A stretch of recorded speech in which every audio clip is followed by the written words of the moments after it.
What's up? It's William Cristofaro. Welcome to the Rolling Brain Podcast. And today I'm excited to bring you Dr. Rory Turner. He's a chiropractic doctor. So we will talk about neck exercises and how it can help a bunch of people with skateboarding and in life in general. So Dr. Turner, thanks for being on the podcast. Truly appreciate. Thanks for having me, buddy. It's a pleasure to be here. Definitely, it's good to connect and be able to chat with you about neck exercises. Well, that's something you're quite familiar with, since I put you through pretty much all of them. A lot, yeah, definitely. I was wondering, is there a situation in your life that made you look into neck exercises? Yeah. Well, being in this particular profession, having more than just adjustments is pretty important, and specifically with concussions or head injuries, the research has shown that in addition to having an adjustment done, that's only a small portion of the puzzle. But in fact, when you get a patient to implement exercises in addition to getting adjusted, the improvement in the recovery happens so much faster, and it also reduces the risk of re-injury, right? Because you're making the muscles around the joints that hold your head up more robust, and so that when you get back into a sport or whatever activity that is you're used to doing, you're less prone to re-injure the areas that you've injured in the first place. So it's super important to have the exercises implemented into treatment in order to maintain that robustness. Now, in terms of myself, why do I find that the exercises are so important? Well, I'm incredibly active all the time. I'm snowboarding with my kids, I'm skateboarding with my kids, doing water sports, climbing, a whole bunch of things. You name it, we're doing it. So as a result of that, and to make it fair for my patients, I gotta walk the walk if I'm gonna talk the talk. So if I'm getting a patient to do exercises, you bet your bottom dollar that I'm doing that exercise myself, so that I can reduce the risk of me getting injured, and so that I can do whatever I want. And as I get older, I'm not going to have those common problems of neck aches and back aches and those sorts of things. So it's super important to me as well, and that's why I get my patients to do it in the office. So in terms of a story, I'd say on my second concussion, when I was snowboarding, I was jumping over this cliff, and I landed on the other side of this cliff. It was actually a cliff that overlooked a little creek, and I landed on my chest, and my board scorpion-tailed the back of my head, and that's how I have that scar across the back of my head. And luckily for me, my father's a chiropractor, so he was able to treat me pretty quickly, and for quite a period of time to nurse that concussion. But a part of that was just stretching and exercising the muscles of the neck. So at a very young age, I think I was about 16 or so, I learned how important it was to implement exercises as a part of recovery for any kind of head injury. Yeah, that's really cool that you're saying that and explaining your story. Thank you for sharing that. And yeah, it's beautiful. I really feel like neck exercises are one of the most beautiful things I've learned throughout this journey. And it's so important that you just feel all the blood flow going more to your brain. And so there's kind of two questions I want to ask you. I personally know them, but I want people to maybe be educated on them. The first one would have to be, when you're skateboarding, your neck has to be strong, right? Because if your neck is not strong enough, you're not able to hold your head so that it doesn't hit the ground.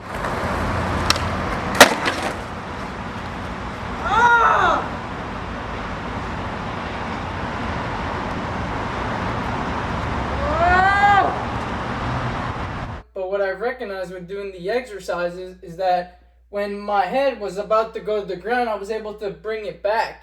Can you tell us a little bit more about that? Sure, yeah. So when you're skateboarding, the forces that act on the head and neck, there's several different forces acting on it depending on what it is that you're doing. But most of the time, say if you're coming off a ramp or you're landing some kind of trick off of some sort of platform where there's a slight drop from a height, it's compressive forces going down. It's gravity pulling down, right? And your head is going to go down with it, right? Because your head typically weighs anywhere from like say 18 to 22 pounds, depending on the size.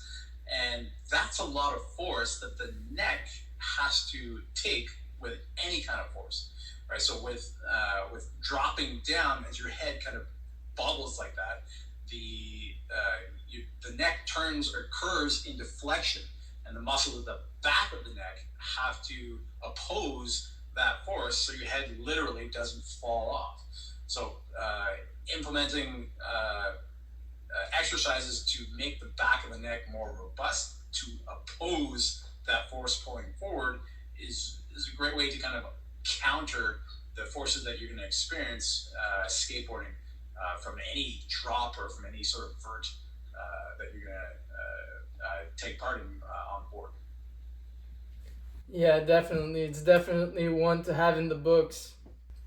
Yeah, it's essentially the flexion and extension, which is, so this is flexion and this is extension. Those are the classic movements of whiplash. If you're done in a high force, that whiplash, the research tells us that with any kind of force that gets above 4 G's of force has the potential to cause whiplash damage. All right, now what is whiplash damage?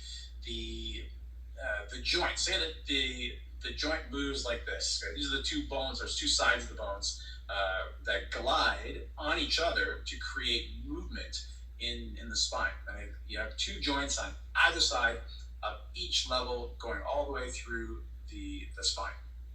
This is how we get motion and movement. Now, this particular structure is surrounded by a capsule. This capsule keeps joint fluid in that lubricates that joint.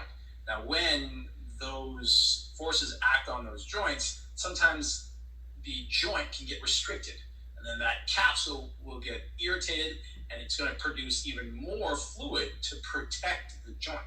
This, or at that point, that's when you start to feel pain in the neck. The nerves that go around that joint and the joint tissue itself get really irritated. So that can happen with as little as 4 to 7 G's of force. That's not very much force at all. All right. Now, when someone gets a concussion, they've clocked it in at anywhere between 70 to 120 G's of force to create not only the whiplash damage, but the damage also within the central nervous system. So brain tissue starts to shear and twist a little bit, and it's that shearing and twisting and damage on the cells of the brain that is concussion. Right? So that the combination of both whiplash and concussion are inseparable. Okay, you cannot have a concussion without whiplash, but you can have whiplash without concussion.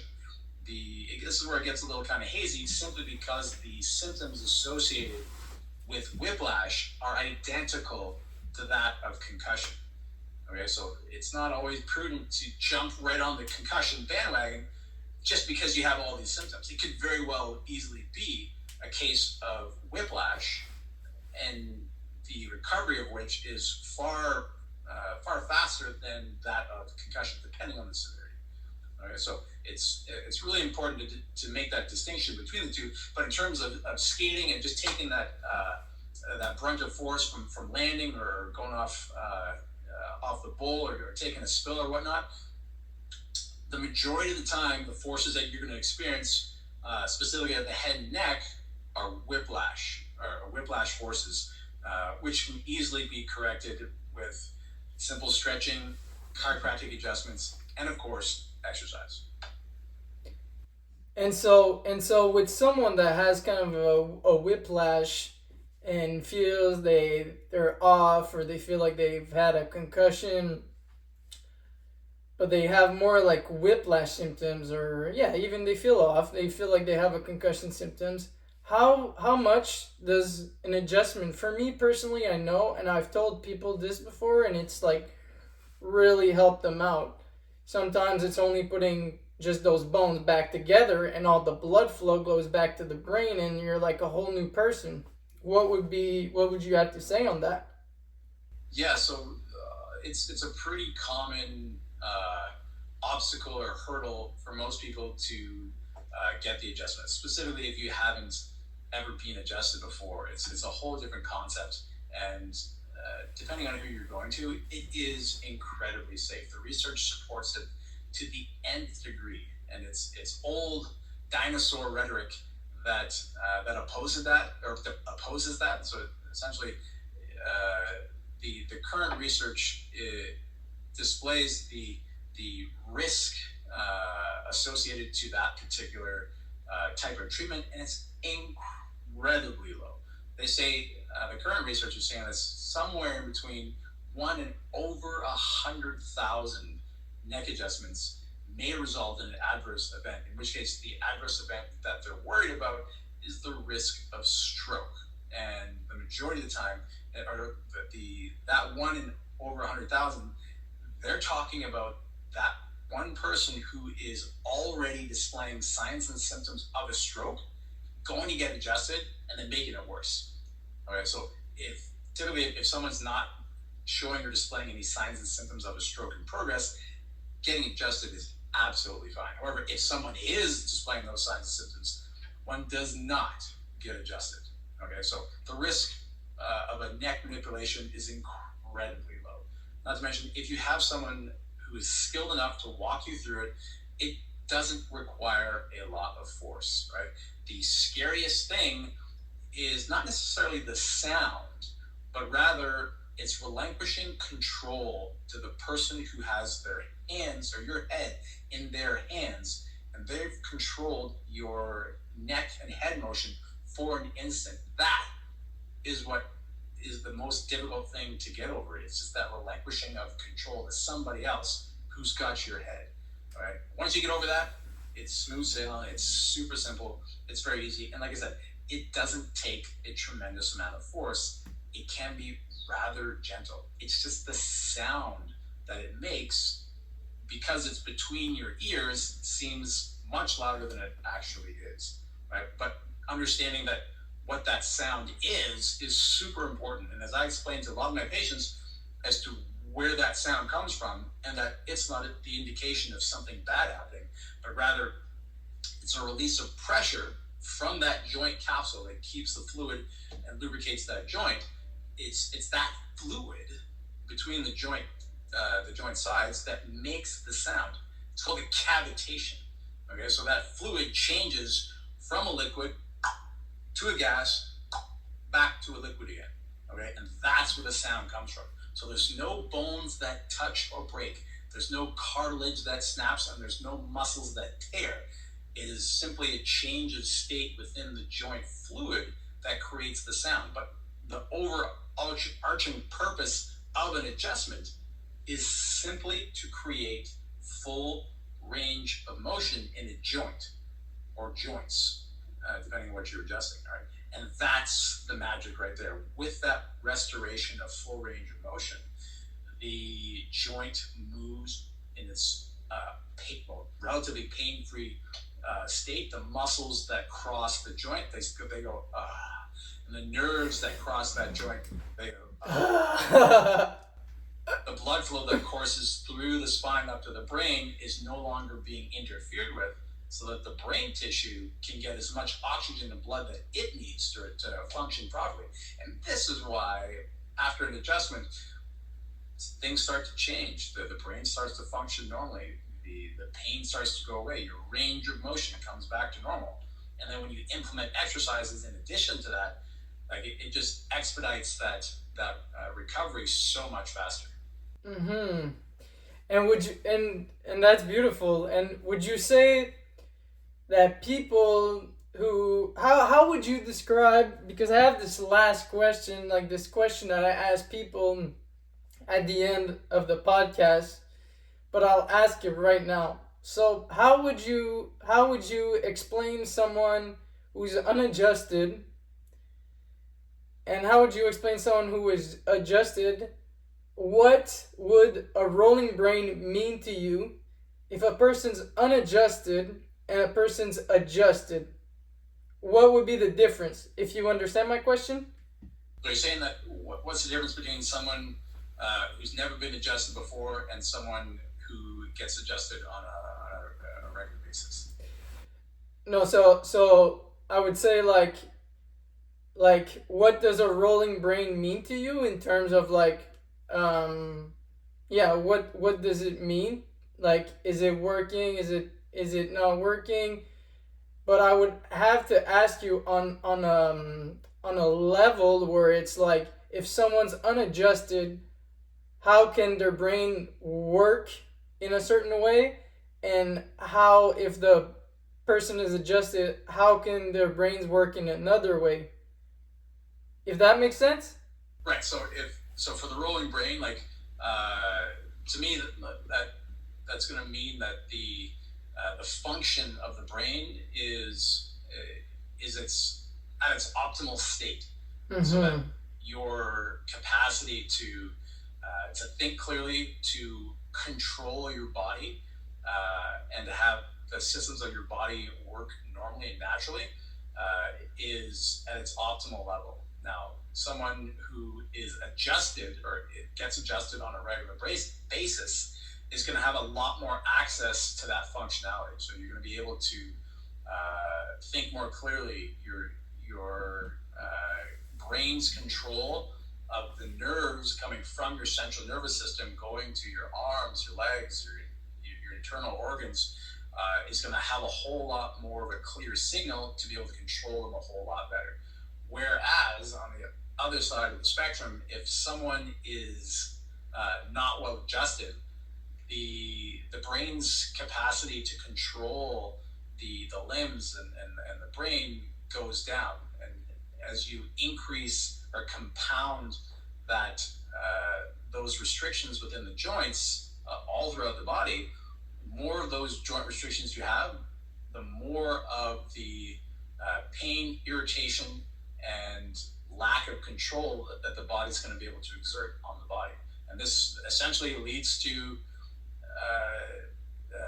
sedentary lifestyle. And it's that sedentary lifestyle that's basically the antithesis of the rolling brain. It's somebody who's not rolling at all. Like, they're not even getting on the board. Right? So having that opposition of movement and activity and getting out and being healthy is exactly what is the opposite of the rolling brain.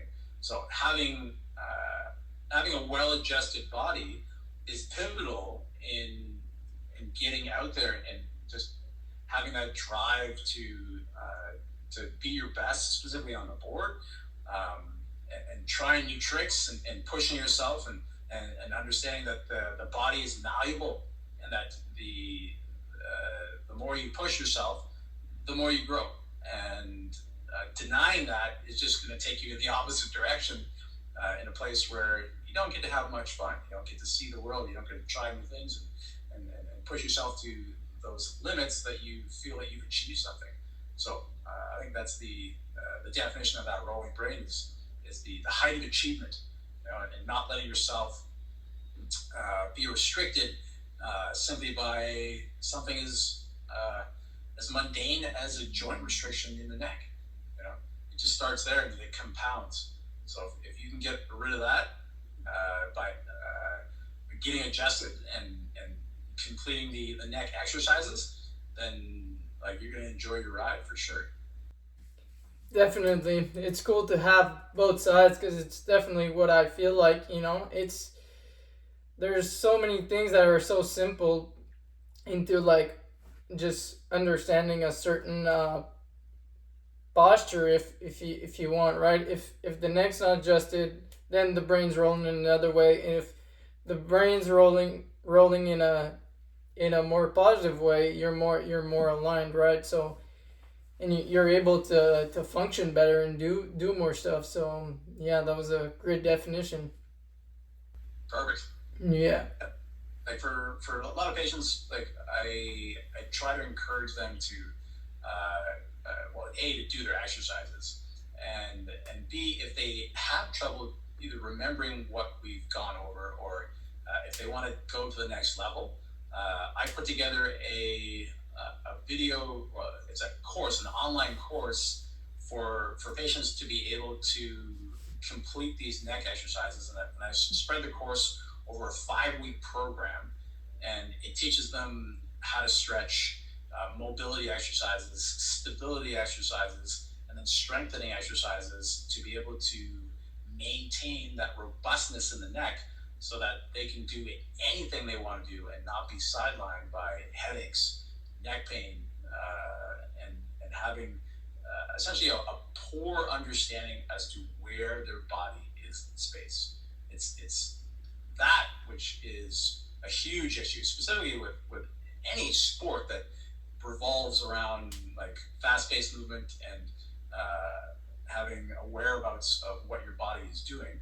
If your body doesn't know where it is in space, like it's going to be very difficult to be to function any kind of any traits. And so, do you think when someone has a concussion, when they feel off, do you think it's because they don't know where they are, like in space? Oh, yeah. And so, yeah, can you tell us a little bit more about that?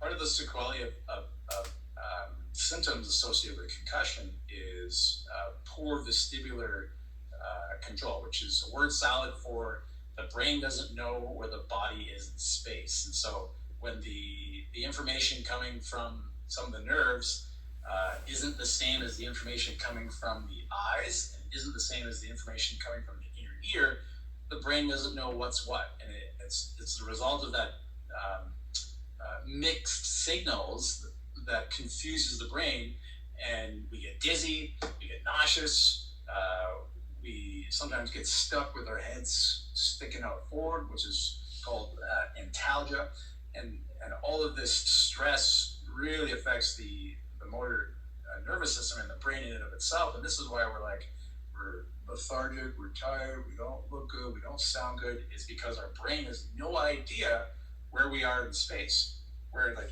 we should be upright, which makes the nervous tissue and the blood tissue or blood vessels have the least amount of interference acting on them throughout the body. Okay, this is just what's called a perfect posture.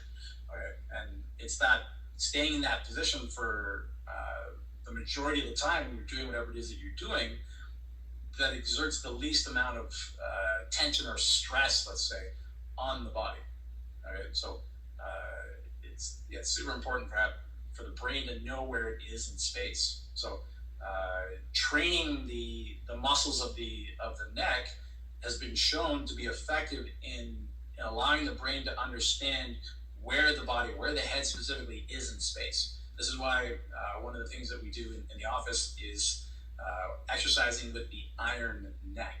Right now, for those of you who don't know, you can look on my website, drturner.ca, and head on over to the iron neck page. It tells you all about it with a myriad of different exercises that you can do using that. But this particular device allows the muscles of the neck to be stressed in a controlled fashion to create more range of motion and strength.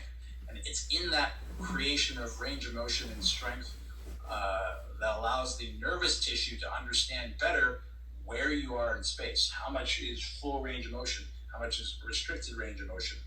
And as you bust through those restrictions, the brain gains that awareness, and then you feel a whole lot more confident with whatever it is that you're doing.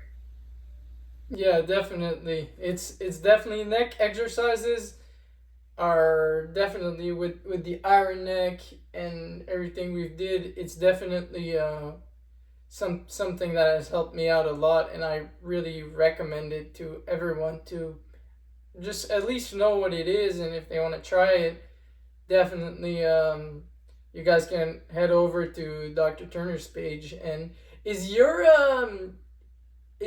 courses on your website, right? Your neck courses? drturner.ca. I believe it's in the resources tab. Okay, cool. Yeah, because we did it pretty much while I was coming with you, but That's the benefits of being in the office, is you get to do it with me. But for those who are at a distance or can't get here, there's the course online that walks you through, like I said, 5 weeks of some intense exercises and some of them not so much. But it doesn't have the iron neck in it, just because not everybody has an iron neck. Right? Mm-hmm.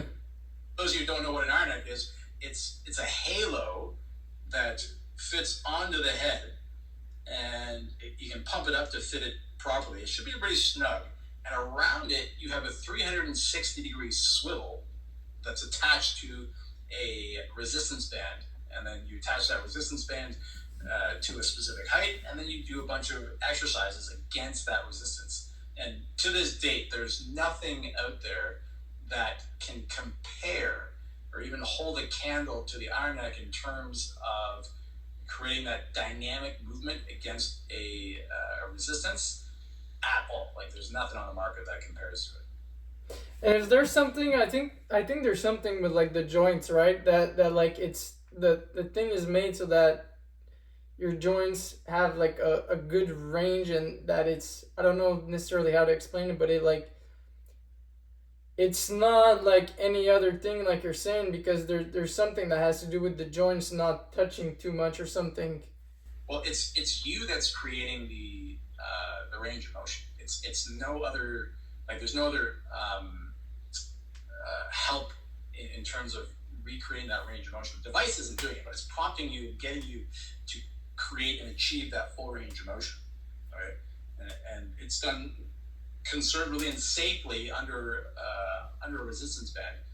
And the mechanism that it works by is by far one of the most effective that I've seen on the market, for sure. Yeah, definitely. I really liked it. I had some fun doing it. That's good. It's really, I still do it too. I do it at least once a week. Yeah. Just to maintain and to make sure that I still have full neck range of motion, and that if I take a bail snowboarding with my kids, right, the last thing that I'm going to injure is going to be my head and neck. Mm-hmm. Because you're going to know how to move it, and it's going to have the strength. That robust strength to be able to either tuck, or instead, like, if I fall on my back, there's less of a whiplash going back. I'll be able to hold it instead of just letting the neck go, right? And it creates good instincts, right? Because one of the exercises is a protraction and retraction of the neck against that resistance. So that, like, say if you do fall back, well, the instinct, since I've done that motion so many times, is to pull it back like this instead of like that. Yeah, exactly. Yeah, so it just creates more awareness. It's in that awareness that reduces the risk. Mm-hmm. And that you're able to actually do it, like you were saying, have the motion, the awareness to really, it's already ingrained. Yeah, it becomes instinct. Yeah. Cool. Thank you for your time, and hey, well, it's always a pleasure. Definitely. And if anybody wants to follow you on Instagram or on your pages, where would they go? Yeah, I got a couple different spots. The concussion.ottawa is the original one that I created. I have another one on Instagram, which is relieflab.ottawa. Otherwise, you can hit me up online at drturner.ca or relieflab.ca. And of course, I'm on Facebook as well as Dr. Rory Turner. I prefer the Instagram. I'll rock that a lot more than the other ones. Perfect. Cool. Well, all right. Thank you, and you have a wonderful day. Thanks for coming on. All right. Well, great to have you. I hope I answer your questions and can provide a little education to your audience. So I hope you liked the episode, and the episode had some education and we were able to respond to some of your questions on neck exercises and concussions. If you're interested in more information, you can follow us on the pages Dr. Turner said, or on my pages at conscious.skateboarder, at the rolling brain. And thanks for watching, and I'll see you on the next episode.